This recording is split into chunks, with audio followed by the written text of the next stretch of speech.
Stephen A. said that every black person in America should vote Republican for at least one election.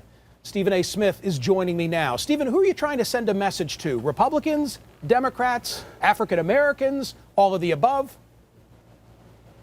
I'd go with all of the above. That sounds about right, but specifically the Democratic Party from the standpoint that I definitely believe that the black vote has been taken for granted. And primarily the black community is at fault in my estimation in that regard, simply because on one hand, we're giving one party our vote because they've successfully gone about the business of convincing our community that the other party, the Republican Party, is completely against the interest of the black community. And as a result, we've been very transparent in our support. We've boarded hook, line, and sinker. We look at the Republican Party. I'm not talking about every single one of us, of course, but vast majority of black Americans look at the Republican Party as the enemy. We look at the Democratic Party, even tacitly, as our support base. And as a result, we are very transparent in our support for them. So because of it, they have a license to take us for granted. The Republican Party has a license to summarily dismiss us because they believe they'll never get our vote anyway. And then we end up finding ourselves devoid of any kind of representation whatsoever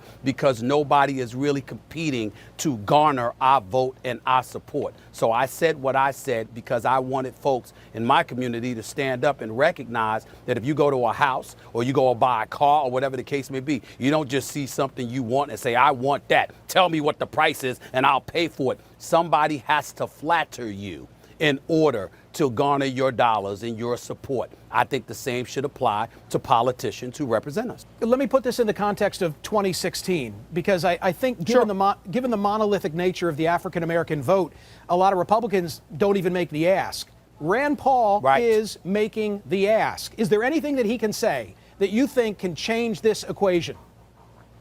Well, first of all, he can highlight some of the inconsistencies and discrepancies the opposing party might be throwing in our direction, things that we may not know. That's number one. Number two, one of the things that you need to do as a Republican, particularly if you're running for the presidency, you have to surround yourself with a bunch of folks that look like us and not just you, that look like Hispanics and not just you.